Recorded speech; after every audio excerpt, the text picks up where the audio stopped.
देखो, जो सीधे पेड़ होते हैं ना, उनको काट दिया जाता है, और वो पेड़ जो घुमावदार हैं, टेढ़े मेढ़े हैं, झुके हुए हैं, उनको छोड़ दिया जाता है।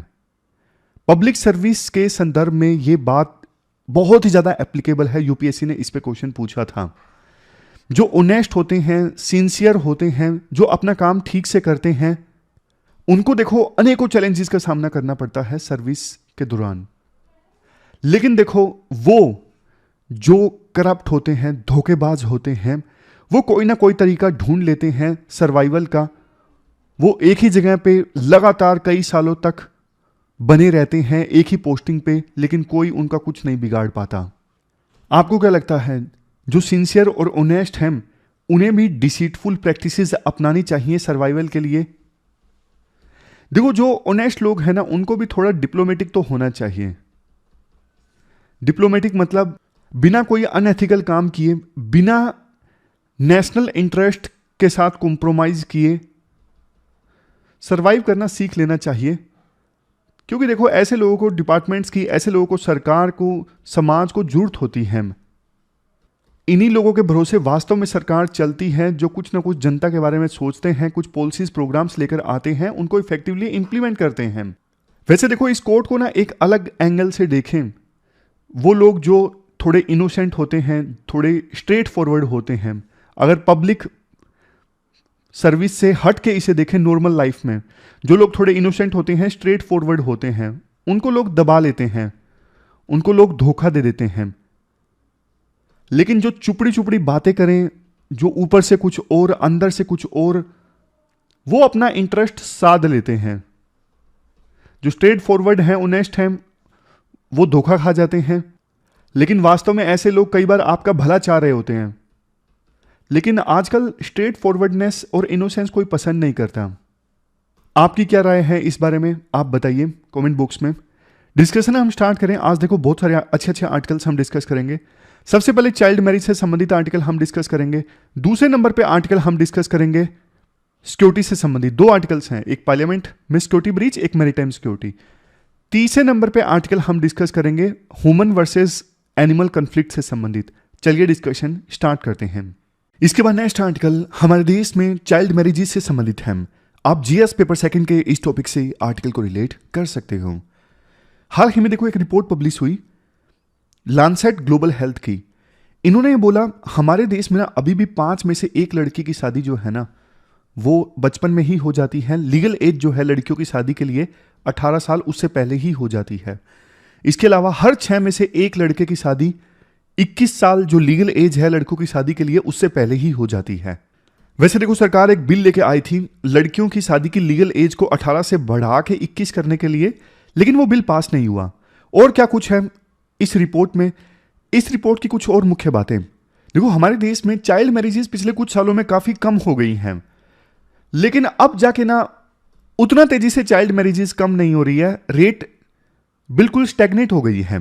जैसे देखो, एग्जांपल के तौर पे 2006 से लेकर 2016 के बीच में चाइल्ड मैरिजेस में बहुत ज्यादा कमी देखने को मिली, लेकिन उसके बाद रेट कम नहीं हुआ। थोड़ा और डिटेल में जाते हैं। 1993 से लेकर 2021 के बीच लड़कियों के लिए चाइल्ड मैरिज 49.4% से घट के 22.3% हो गई, और लड़कों के लिए 2006 से 2021 के बीच में 7.1% से घट के 2.2% हो गई। हमारे देश में ना सभी राज्यों में 1993 से लेकर 2021 के बीच में चाइल्ड मैरिज की जो रेट है वो कम हुई, एक्सेप्ट मणिपुर, वहां पे कम नहीं हुई। त्रिपुरा और मणिपुर 2 ऐसे राज्य हैं जहां पे देखो 2016 से लेकर 2021 के बीच में चाइल्ड मैरिज घटने के बजाय बढ़ गई। अलग अलग राज्यों में ना चाइल्ड मैरिज की जो रेट है वो अलग अलग है। बिहार में 16.7%, वेस्ट बंगाल में 15.2%, यूपी में 12.5%, महाराष्ट्र में 8.2%।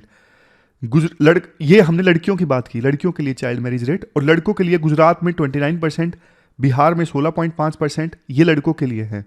मतलब इतने % लड़कों की शादी जो है वो 21 से पहले हो जाती है। एक चीज आप देखोगे, अब कंपेयर आप करोगे ना, जैसे यूपी और मणिपुर को या फिर त्रिपुरा को। यूपी में चाइल्ड मैरिज की जो रेट है लड़कियों के लिए वो मणिपुर या त्रिपुरा से कम है, लेकिन पॉपुलेशन यूपी की इतनी ज्यादा है कि इसका 12.5% भी एक बड़ा नंबर है। समझ गए? मतलब चाइल्ड मैरिज ज़्यादा प्रिवेलेंट है त्रिपुरा में, लेकिन बर्डन ज़्यादा यूपी पर है क्योंकि यूपी की पॉपुलेशन ज़्यादा है। एब्सोल्यूट नंबर यूपी में ज़्यादा निकल के आएगा, ये राइटर का कहना है। चाइल्ड मैरिज को लेकर कंसर्न्स क्या हैं? चाइल्ड मैरिज देखो, लड़कियों के बहुत सारे ह्यूमन राइट्स को वायलेट करता है।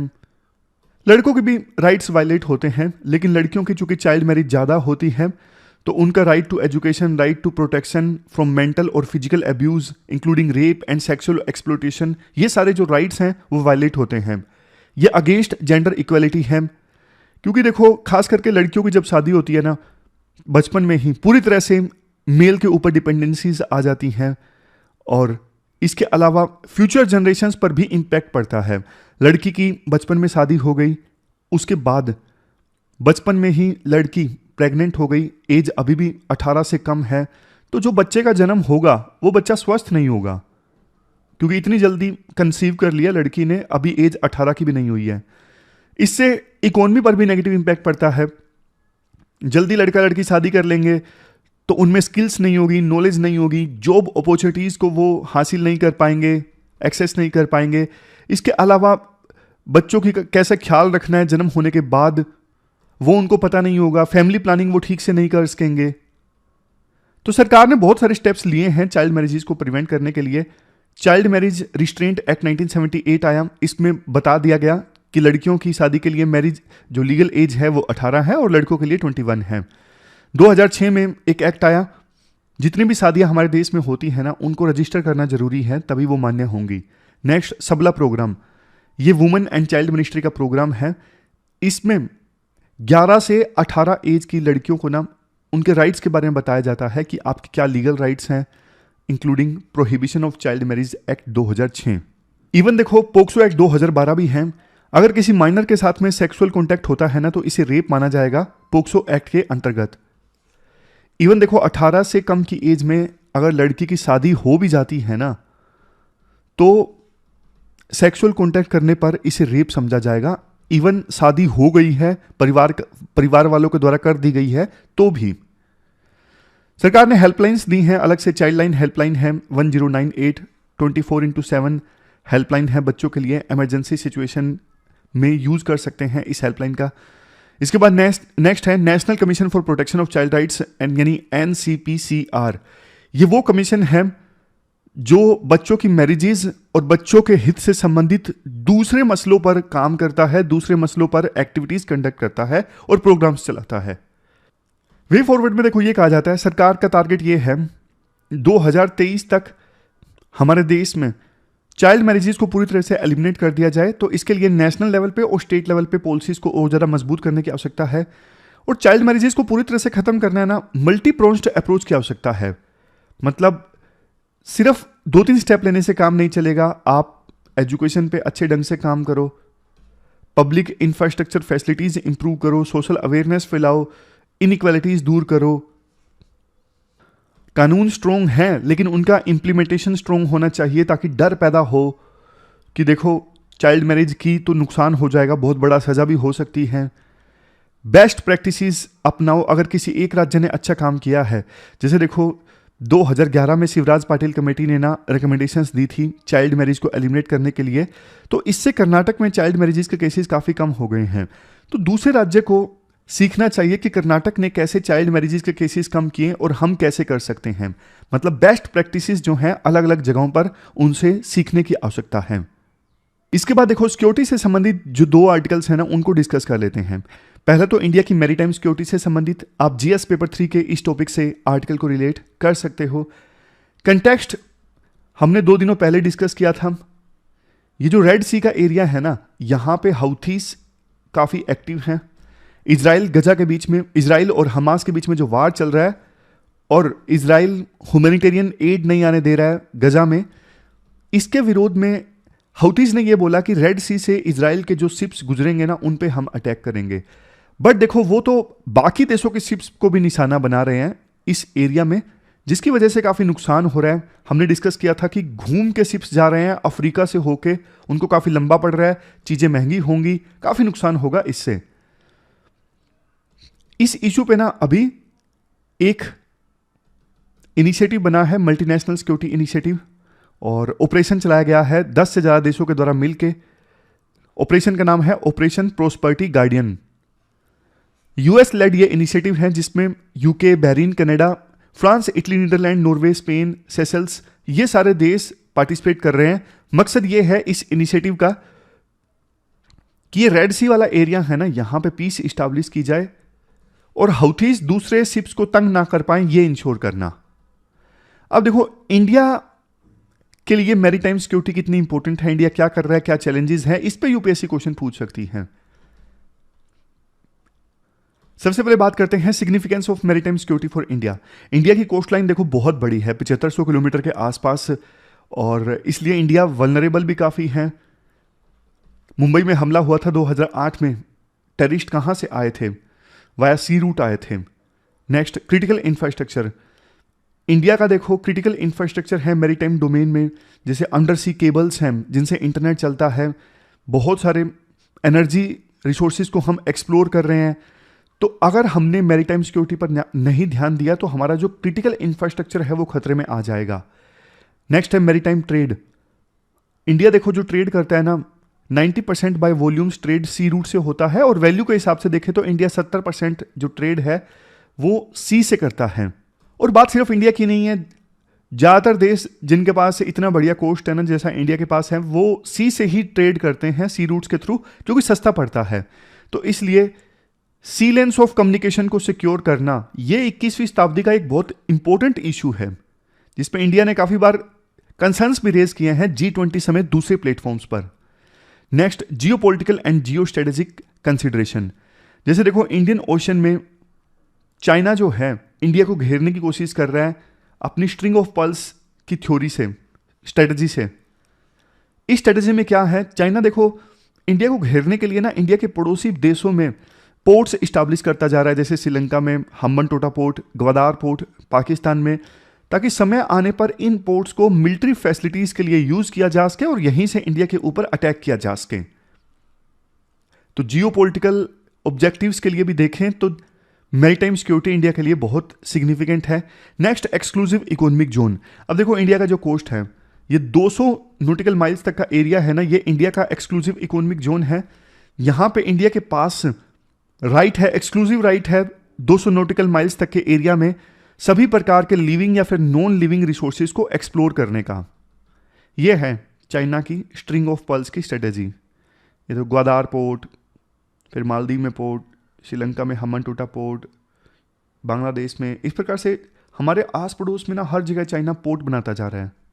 समय आने पर इनको मिलिट्री पर्पजेस के लिए इस्तेमाल करेगा। नेक्स्ट, ब्लू क्राइम्स भी आजकल काफी ज्यादा हो रहे हैं, जैसे माइग्रेंट्स की स्मगलिंग, ड्रग्स की ट्रेडिंग, इलीगल जो गुड्स हैं उनकी स्मगलिंग। तो इन क्राइम्स को रोकने के लिए भी मैरीटाइम सिक्योरिटी पे ध्यान देना जरूरी है। कुछ अन्य अनकन्वेंशनल इश्यूज, जैसे देखो इलीगल फिशिंग है, पोल्यूशन है, इन्वायरमेंटल इश्यूज हैं, इन पर भी ध्यान देने के लिए मैरीटाइम सिक्योरिटी का पे फोकस जरूरी है। हमारे देश में मैरीटाइम सिक्योरिटी कैसे इंश्योर होती है? देखो इंडियन नेवी जो है वो इंटरनेशनल मैरीटाइम बाउंड्री को पेट्रोल करती है, यहां पे नजर रखती है, जबकि 200 नॉटिकल माइल्स के अंदर का जो एरिया है ना, यहां पे इंडिया का जो कोस्ट गार्ड है वो पेट्रोलिंग करता है। समझ गए? जैसे इंडिया बांग्लादेश के बीच में इंटरनेशनल मैरीटाइम बाउंड्री है, अब वहां पे बाउंड्री लाइन पे तो इंडियन नेवी पेट्रोलिंग करेगी, लेकिन जैसे ये कोस्ट है 200 नॉटिकल माइल्स तक के अंदर का जो एरिया है यहां पे फिर कोस्ट गार्ड पेट्रोलिंग करता है। इसके अलावा देखो कोस्ट के 12 नॉटिकल माइल्स तक का जो एरिया है ना, वहां पे स्टेट की जो कोस्टल पुलिस है वो भी पेट्रोलिंग करती है। समझ गए? इंडियन कोस्ट गार्ड तो पूरा पेट्रोलिंग करता है 200 नॉटिकल माइल्स तक के एरिया में, लेकिन स्टेट की जो कोस्टल पुलिस है ना वो 12 नॉटिकल माइल्स तक के एरिया में पेट्रोलिंग करती है। कई जगह पे देखो बीएसएफ भी तैनात है, जैसे गुजरात में सरक्रीक, वहां पे थोड़ा डिस्प्यूट है इंडिया पाकिस्तान के बीच में, तो वहां पे बीएसएफ को तैनात किया गया है, और वेस्ट बंगाल के सुंदरबंस में भी बीएसएफ तैनात है। चैलेंजेस क्या हैं मैरीटाइम सिक्योरिटी के संदर्भ में? देखो ज्यूरिडिक्शन को लेकर काफी बार कंफ्यूजन रहती है। जैसे अभी हमने देखा 12 नॉटिकल माइल्स तक का एरिया में स्टेट की कोस्टल पुलिस है, फिर 200 नॉटिकल माइल्स तक के एरिया में इंडियन कोस्ट गार्ड है, फिर बाउंड्री पे इंडियन नेवी है, कोऑर्डिनेशन में बहुत दिक्कत आती है, इतनी सारी एजेंसीज वहां पे तैनात हैं। और देखो, जब कोई अटैक हो जाए, सिंगल कमांड ना हो, कोऑर्डिनेशन ना हो, तो फिर इफेक्टिवली हम काउंटर नहीं कर पाते उस अटैक को। और जो बात कर रहे हैं ना कोस्ट गार्ड की, इंडियन कोस्ट गार्ड, इवन देखो इंडियन नेवी और कोस्ट गार्ड के बीच में कोऑर्डिनेशन की दिक्कत आती है।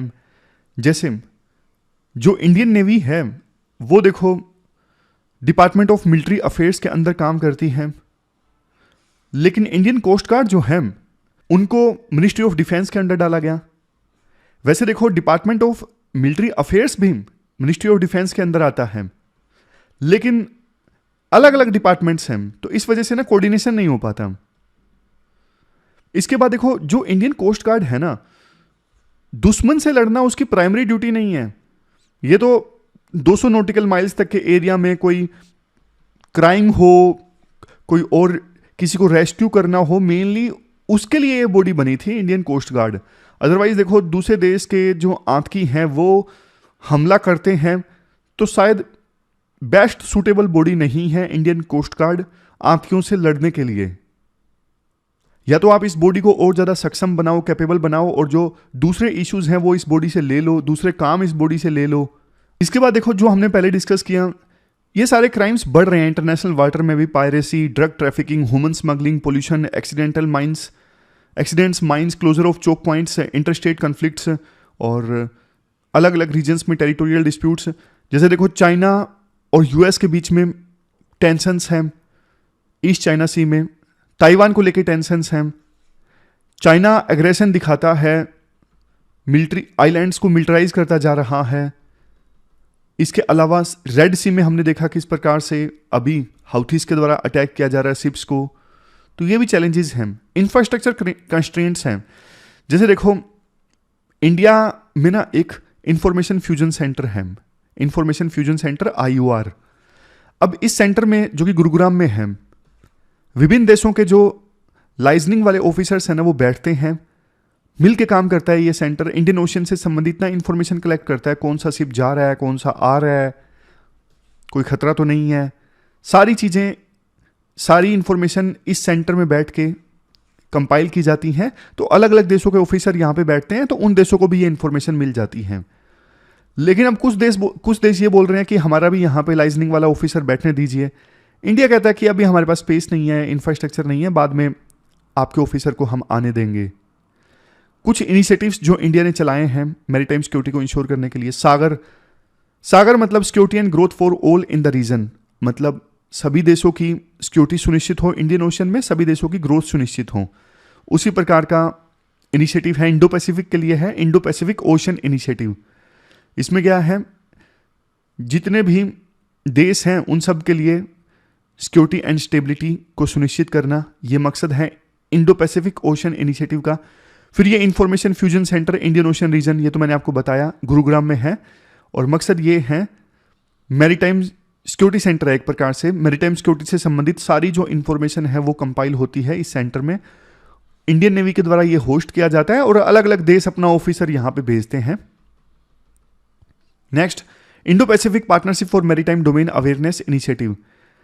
देखो ये एक टेक्नोलॉजी और ट्रेनिंग इनिशिएटिव है ताकि इंडो पैसिफिक रीजन में ना मैरीटाइम डोमेन से संबंधित सारी इंफॉर्मेशन कलेक्ट की जा सके और अवेयरनेस फैलाई जा सके, मतलब समुद्र में कहाँ पे क्या है, सारी मैरीटाइम इंफॉर्मेशन। नेक्स्ट है shared awareness and deconfliction programme. देखो ये प्रोग्राम इसलिए चलाया गया ताकि हाई लेवल पे विभिन्न देशों की मैरीटाइम फोर्सेस के बीच में इंफॉर्मेशन शेयर हो और कन्फ्लिक्ट को कम से कम किया जा सके। एक कोलंबो सिक्योरिटी कॉन्क्लेव है जिसमें 3 देश हैं, इंडिया, श्रीलंका, मॉरिशस और मालदीव, चौथा बाद में ऐड हुआ। यह भी इंडियन ओशन रीजन में सिक्योरिटी एंड स्टेबिलिटी सुनिश्चित करने के लिए है। अब देखो वे फॉरवर्ड की बारी आती है, 3-4 सजेशन है क्या करना चाहिए। मैरीटाइम सिक्योरिटी के लिए अलग से फोर्स होनी चाहिए, मतलब अभी जो इंडियन कोस्ट गार्ड के द्वारा बहुत सारे फंक्शंस परफॉर्म किए जाते हैं उन फंक्शंस को आप कम कर दो और मैरीटाइम गार्डिंग के लिए अलग से स्पेशल फोर्स होनी चाहिए। और इसके अलावा यूनिफाइड स्ट्रक्चर होना चाहिए ताकि कोऑर्डिनेशन अच्छे से होए आवश्यकता पड़ने पर। जैसे देखो यूनाइटेड नेशंस सिक्योरिटी काउंसिल है, उसी प्रकार से मैरीटाइम सिक्योरिटी इंश्योर करने के लिए अलग से UN बॉडी होनी चाहिए। इशू स्पेसिफिक ग्रुप्स भी बनने चाहिए, जैसे रेड सी के लिए अलग से एक ग्रुप बना है अभी 10 से ज़्यादा देशों का। इनोवेटिव टेक्निक्स का इस्तेमाल किया जाए, ये तो हो ही रहा है। जैसे देखो ड्रोन्स एंड सैटेलाइट्स का इस्तेमाल सिक्योरिटी इंश्योर करने के लिए, तो ये सिक्योरिटी से, मैरीटाइम सिक्योरिटी से संबंधित आर्टिकल हमने डिस्कस किया। अब देखो पार्लियामेंट में जो सिक्योरिटी ब्रीच हुआ ना, उसके बारे में ये आर्टिकल है यशोवर्धन आजाद का। ये बोलते हैं देखो इतनी बड़ी सिक्योरिटी ब्रीच हुई पार्लियामेंट में, उसके पीछे पॉलिटिक्स हुए बिना हमें ना ऑनेस्टी के साथ में कारणों को एनालाइज करना चाहिए। इतनी जबरदस्त सिक्योरिटी है, खास करके 2001 में हुए हमले के बाद, तो फिर प्रोटेस्टर्स कैसे पहुंच गए पार्लियामेंट के अंदर। तो राइटर कहते हैं देखो फ्रिस्किंग वगैरह तो होती हैं, जैसे एयरपोर्ट पे होती है, मेट्रो पे होती है, बट जो मेटल डिटेक्टर्स लगे होते हैं ना, वो मेटल्स को डिटेक्ट करते हैं। और जो प्रोटेस्टर्स हैं ना, अंदर प्लास्टिक लेके गए और जूते तो उतरवाते नहीं हैं। पार्लियामेंट में जाते वक्त विजिटर्स के जूते नहीं उतरवाते थे। अब वहां पे जो जवान तैनात थे, उनकी गलती नहीं कह सकते कि उन्होंने जाने दिया। उनको जैसे इंस्ट्रक्शंस हैं काफी समय से, वो वैसे ही एक्ट कर रहे थे। तो ये तो देखो सिक्योरिटी मैकेनिज्म की दिक्कत थी। अब देखो विदेशों में जो एयरपोर्ट्स है ना, वहां पे बैक स्कैनर लगे हैं जो प्लास्टिक को भी पकड़ लेते हैं। लेकिन इतने सालों से हमारे देश में इसकी मांग नहीं उठाई गई कि हमें भी ये स्कैनर्स चाहिए, ताकि प्लास्टिक और लकड़ी वगैरह जो भी है उनको भी हम डिटेक्ट कर सकें। देखो लोकसभा और राज्यसभा, मतलब पूरी पार्लियामेंट की सिक्योरिटी सुनिश्चित करने के लिए ना जॉइंट सेक्रेटरी की एक पोस्ट होती है। वो जॉइंट सेक्रेटरी की पोस्ट ना वैकेंट है काफी समय से। अब किसको दोष दें? वैसे जॉइंट सेक्रेटरी की पोस्ट फिल भी होती, कोई ऑफिसर होते भी सही, तो भी वो पूरी तरह से पोस्ट ना मिनिस्ट्री ऑफ होम अफेयर के ऊपर डिपेंडेंट है, लेटेस्ट टेक्नोलॉजी के लिए और किसी दूसरे रिसोर्स के लिए। अब देखो कायदे से ना ये मिनिस्ट्री ऑफ होम अफेयर का काम है कि वो जाए विदेशों में, देख देख के आए कि कहां पे लेटेस्ट टेक्नोलॉजी आई है जो हमें अपनाने की आवश्यकता है। वैसे एयरपोर्ट पे ना अगले साल जून के आसपास से नई मशीनें आ जाएंगी, full body scanner and computer tomography X ray machines. इसमें क्या होगा, एक तो हमें जो इलेक्ट्रॉनिक आइटम्स एयरपोर्ट पे अलग से रखने पड़ते हैं, पूरी स्कैनिंग अच्छे से नहीं हो पाती, जबरदस्त स्क्रीनिंग होती है, फ्रिस्किंग होती है, वो सब कम हो जाएगी क्योंकि मशीन सब कुछ स्कैन कर लेगी, अच्छे से कुछ भी नहीं छोड़ेगी। ये मशीन्स देखो इतनी एक्सपेंसिव नहीं है, पार्लियामेंट की सुनिश्चित के लिए ये आसानी से खरीदी जा सकती थी, लेकिन ऐसा नहीं हुआ। सिक्योरिटी लैब्स तो है। देखो ये सरकार का काम है, ये सिक्योरिटी ऑफिशियल्स का काम है कि आप देखना मॉडर्न ईरा में कौन से थ्रेट्स इमर्ज हो रहे हैं। विदेशों से भी लेसन सीखने की आवश्यकता होती है, उस पर प्रोएक्टिवली एक्ट करना होता है, ना कि जब कुछ हो जाए तो उसके बाद एक्ट करना। सरकार को ना ये इशू बहुत ज्यादा सीरियसनेस के साथ में लेना चाहिए। अगर देखो वहां पे प्रधानमंत्री मौजूद होते तो एसपीजी सिक्योरिटी है उनकी, तो एसपीजी ऑफिशियल्स हरकत में आ जाते, शायद वो फायर भी कर देते उनके ऊपर जिन्होंने एंटर किया। और देखो वहां पे जो मार्शल्स मौजूद होते हैं ना हाउस के अंदर, उन्होंने भी कोई एकदम से एक्शन नहीं लिया, बल्कि जो एमपीज हैं उन्होंने इंट्रूडर्स को पकड़ा। ये हैरानी वाली बात है। कम से कम जब एकदम से विजिटर्स गैलरी में आए, सदन में आए कूद के, तो उस समय मार्शल्स को एक्टिव हो जाना चाहिए था, बट वो एक्टिव नहीं हुए। लास्ट में राइटर ये बोलते हैं देखो उस एमपी को दोष देना जिसने पास दिया वो सॉल्यूशन नहीं है, क्योंकि राइटर कहते हैं कि देखो पास देने की परंपरा 1952 से चल रही है और एमपीज पास लिबरली देते हैं। और इवन बैकग्राउंड चेक करना भी इतना आसान नहीं है, इतना जल्दी 1-2 दिन में कोई एमपी बैकग्राउंड चेक करे, ये आसान नहीं है, पॉसिबल नहीं है। सिक्योरिटी एंगल से क्लियर होना चाहिए हर एक वो पर्सन जो पार्लियामेंट के अंदर दाखिल हो रहा है, उसमें हम फेल हो गए। लेकिन इससे बड़ा सबक लेते हुए अब सिक्योरिटी एजेंसीज को एक्टिव हो जाना चाहिए, प्रोएक्टिवली देखना चाहिए कहां पे सिक्योरिटी लैब्स हैं, उसको कैसे फिल किया जा सकता है। तो ये पूरा आर्टिकल हमने डिस्कस किया सिक्योरिटी से संबंधित। इसके बाद next article rising human animal conflict से संबंधित है। आप जीएस पेपर 3 के इस टॉपिक से आर्टिकल को रिलेट कर सकते हो।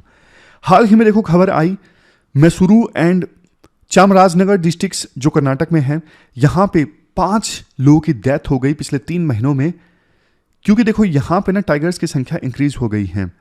फॉरेस्ट ऑफिशियल्स का यह कहना है देखो ये जो कन्फ्लिक्ट है ना मैन और टाइगर्स के बीच में इंक्रीज हुए हैं, क्योंकि टाइगर्स के बीच में आपस में फाइट देखने को मिलती है। फिर फाइट हारने के बाद कुछ जो टाइगर्स हैं उनको अपना एरिया छोड़ के जाना पड़ता है और वो फॉरेस्ट से बाहर कई बार आ जाते हैं। इसके अलावा देखो एक टाइगर ने ना पिछले दिनों की ये बात है, बांदीपुर टाइगर रिजर्व में 54 साल के एक ट्राइबल मैन को टाइगर ने मार दिया था। वो जंगल में गए थे फोडर कलेक्ट करने के लिए अपनी बकरियों के लिए। तो ये जो इशू है ना मैन वर्सेस एनिमल कन्फ्लिक्ट का, इसको हम डिटेल से समझते हैं। The human-animal conflict around Sakleshpur-Alur region of the district has claimed many lives. The government is considering the human-animal conflict as a serious issue in Assam. The efforts to reduce man-animal conflict in Rajaji National Park. इसके बाद हम कुछ regions की बात करते हैं जिनकी वजह से ह्यूमन बीइंग्स और एनिमल्स के बीच कन्फ्लिक्ट लगातार इंक्रीज हो रहे हैं। देखो सबसे पहला और कॉमन रीजन ये है, एनिमल्स का जो हैबिटेशन है वो सिकुड़ रहा है। ह्यूमन बीइंग्स की बढ़ती आबादी के कारण और डेवलपमेंट एक्टिविटीज के कारण जंगलों को काटा जा रहा है। इसका परिणाम ये निकलता है एनिमल्स के लिए जंगलों में रहने के लिए एरिया कम हो जाता है और जाने अनजाने वो जंगल से बाहर आ जाते हैं और उनका सामना होता है ह्यूमन बीइंग्स से। इसके बाद नेक्स्ट रीजन है डिस्टर्ब्ड फूड चेन्स। देखो कुछ एनिमल्स पर तो सरकार ने काफी फोकस किया है, फॉर एग्जांपल टाइगर।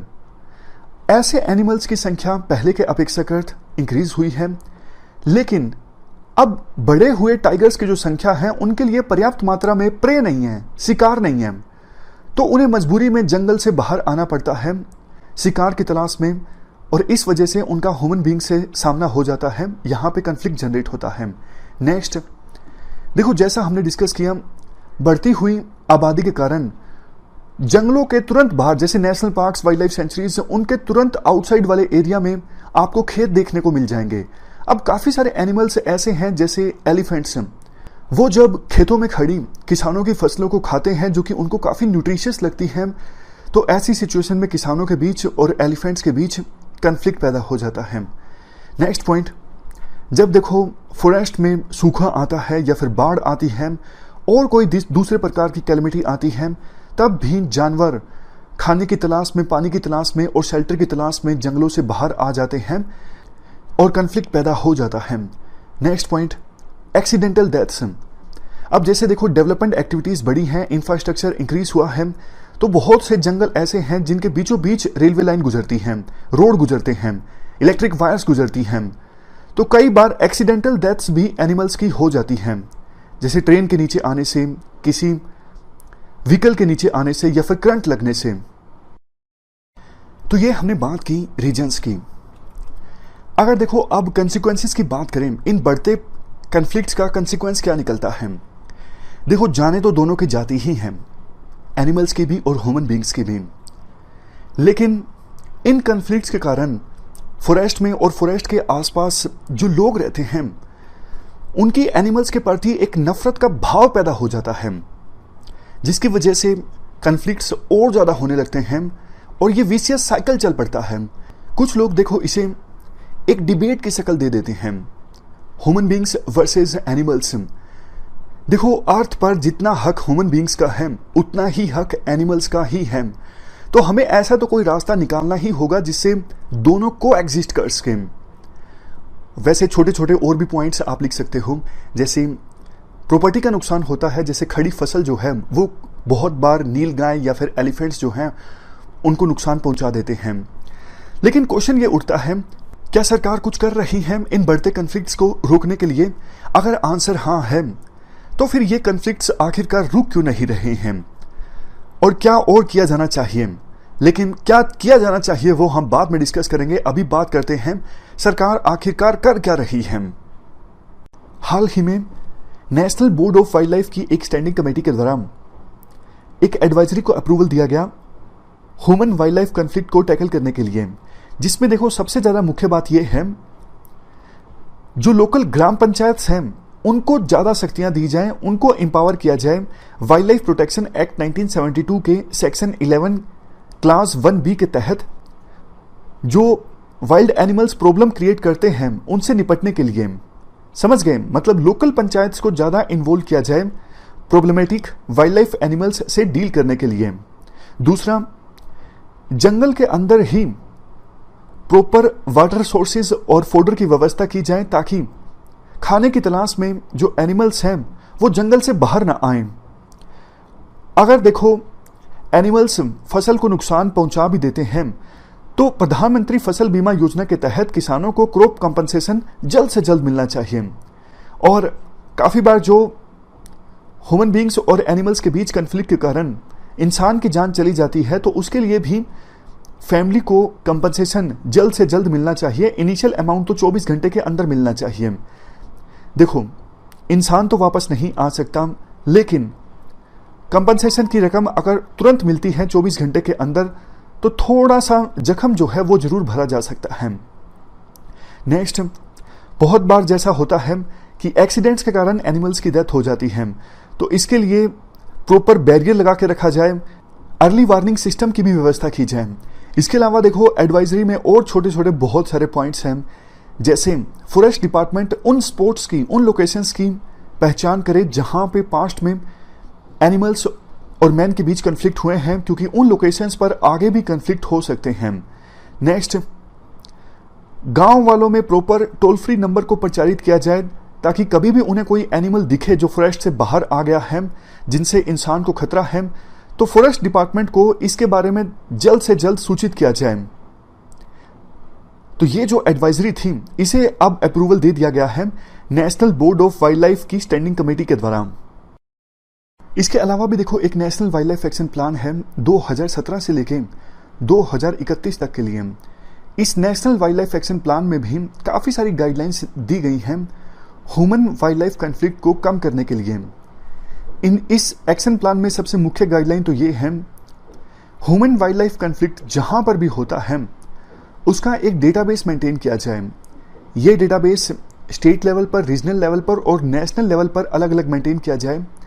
और देखो, जैसा हमने डिस्कस किया था कि बहुत बार कुछ एनिमल्स की पॉपुलेशन काफ़ी ज़्यादा बढ़ जाती है, तो एनिमल्स की जो पॉपुलेशन है वो साइंटिफिक ढंग से मैनेज की जाए, लैंड यूज प्रैक्टिस जो है वो भी साइंटिफिक ढंग से मैनेज की जाए। इसके साथ साथ कम्युनिटीज़ को इन्वॉल्व करना ह्यूमन बींग्स और एनिमल्स के बीच कन्फ्लिक्ट को टैकल करने के लिए वो सबसे ज़्यादा इफेक्टिव साबित होता है। तो इसके लिए देखो कम्युनिटीज़ में अवेयरनेस फैलाई जाए, एजुकेशनल प्रोग्राम चलाए जाएं। जैसे शेरनी मूवी में दिखाया गया है, वन मित्र जो हैं वो मदद करते हैं टाइगर्स को सेव करने में। उसी प्रकार से देखो रियल लाइफ में भी बहुत सारी ऐसी लोकल कम्युनिटीज़ हैं जिन्होंने एनिमल्स को बचाने में अहम भूमिका निभाई है। जैसे कान्हा नेशनल पार्क में बेगास की जो कम्युनिटी है उन्होंने इंपॉर्टेंट रोल प्ले किया है।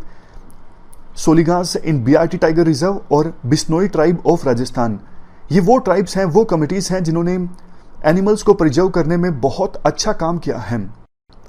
वैसे देखो अगर कुछ एनिमल्स की संख्या बहुत ज़्यादा ही बढ़ जाती है, जैसे वाइल्ड बोर और नील गाय इन बिहार और मंकीज इन हिमाचल प्रदेश, तो वाइल्ड लाइफ प्रोटेक्शन एक्ट 1972 में प्रोविजन है उन एनिमल्स को वर्मिन डिक्लेयर किया जा सकता है, यानी बाद में उनको मारने पर फिर सजा नहीं होगी कुछ समय तक।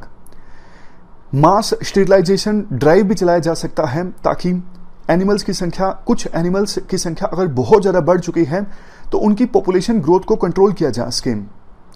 वैसे नेशनल ग्रीन ट्रिब्यूनल ने ministry of environment and forest conservation को ये कहा था कि आप कंसीडर कीजिए जहां जहां पे एलिफेंट कॉरिडोर है इंडिया में उनको इको सेंसिटिव जोन्स डिक्लेयर कर दिया जाए। तो मतलब कहने का ये है सरकार अपनी तरफ से प्रयास कर रही है ह्यूमन और वाइल्ड लाइफ के बीच कन्फ्लिक्ट को कम करने के लिए, लेकिन और भी बहुत कुछ किया जाना बाकी है। क्या कुछ और किया जा सकता है? सबसे पहले तो देखो हमें ह्यूमन वाइल्ड लाइफ कन्फ्लिक्ट का सोर्स पहचानना होगा। देखो ह्यूमन वाइल्ड लाइफ कन्फ्लिक्ट का जो सोर्स है वो ह्यूमन बींग्स हैं, एनिमल्स नहीं हैं। क्यों? देखो ह्यूमंस की पॉपुलेशन बढ़ी है, एनिमल्स की पॉपुलेशन तो पहले के अपेक्षाकृत बल्कि कम हुई है। तो इस कन्फ्लिक्ट के लिए आप बताइए कौन दोषी हैं? ह्यूमन बींग्स दोषी हैं।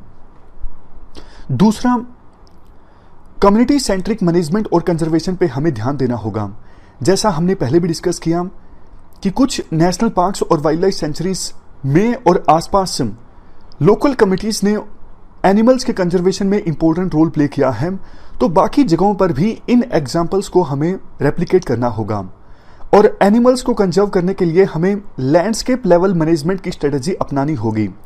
लैंडस्केप लेवल स्ट्रेटजी में क्या होता है, काफ़ी सारे स्टेक होल्डर्स को, प्रोसेसेस को, रिसोर्सेज को इंटीग्रेटेड मैनर में मैनेज किया जाता है, ताकि एनिमल्स, फॉरेस्ट में या फिर आसपास जो विलेजर्स रहते हैं, सबके हितों का ध्यान रखा जा सके, सबके इंटरेस्ट को प्रोटेक्ट किया जा सके। नेक्स्ट, वैसे देखो सरकार ने प्रयास किए हैं अवेयरनेस फैलाने के, लेकिन अभी भी बहुत बार ऐसा देखा जाता है कि विलेजर्स में अवेयरनेस का अभाव होता है। डर जाते हैं वो एनिमल्स के आने से और एकदम से एनिमल्स पर हमला कर देते हैं। अगर वो टाइमली फॉरेस्ट डिपार्टमेंट को सूचित करें तो एनिमल्स की भी जान बचाई जा सकती है, बल्कि एनिमल्स को रोका भी जा सकता है ह्यूमन बींग्स को नुकसान पहुंचाने से पहले। नेक्स्ट पॉइंट, लेटेस्ट टेक्नोलॉजी का सहारा लिया जाए 24/7 मॉनिटरिंग के लिए। एनिमल्स के आने, एक फॉरेस्ट से दूसरे फॉरेस्ट के बीच जाने के लिए जो कॉरिडोर होते हैं उनको मैनेज करने के लिए, फ्रंटलाइन कैपेसिटी को इन्हेंस करने के लिए। कुछ वाइल्ड लाइफ एक्सपर्ट्स का ये मानना है अभी भी हमारे देश में फॉरेस्ट पर्सनल जो हैं पुरानी टेक्नोलॉजी का इस्तेमाल करते हैं, पुराने ढंग से ट्रैंकुलाइजर्स का इस्तेमाल करते हैं जानवरों को पकड़ने के लिए, जबकि दूसरे देशों में काफ़ी लेटेस्ट टेक्नोलॉजीज वो अडोप्ट कर चुके हैं। तो इंडिया को यहाँ से सीखने की आवश्यकता है। सबसे लास्ट में पॉइंट ये दिया जाता है, बहुत बार देखो जैसे एलिफेंट्स की डेथ हो जाती है ट्रेन के नीचे आने से या फिर करंट लगने से, और भी जानवरों की डेथ हो जाती है। तो इंफ्रास्ट्रक्चर को इस प्रकार से प्लान किया जाए कि वो एनिमल्स के रास्ते में ना आए, और अगर जरूरी है तो फिर प्रॉपर बैरियर इस्टेब्लिश किए जाएं ताकि एनिमल्स की डेथ इस प्रकार से ना हो ह्यूमन इस्टेब्लिश्ड इंफ्रास्ट्रक्चर की चपेटे में आने से। तो इस वीडियो में हमने ह्यूमन वाइल्ड लाइफ कॉन्फ्लिक्ट को डिटेल से डिस्कस किया। Thank you very much for discussion. Last में देखो क्वेश्चंस देख लीजिए जो आपको अटेम्प्ट करने हैं। ये 2 क्वेश्चंस आपको अटेम्प्ट करने हैं। पहला तो देखो यूपीएससी ने पूछा था 2014 में, मैरीटाइम सिक्योरिटी से संबंधित ये क्वेश्चन है, और दूसरा ह्यूमन वाइल्ड लाइफ कॉन्फ्लिक्ट से संबंधित ये क्वेश्चन है। दोनों क्वेश्चंस का आंसर आप दे सकते हो pwonlyis.com पे जाके। तो हमारी आज की इस डिस्कशन में इतना ही है। कैसे लगी आपको डिस्कशन आप बताइए कमेंट बॉक्स में। फिर मिलते हैं कल एक नई डिस्कशन के साथ। तब तक के लिए thank you very much for discussion.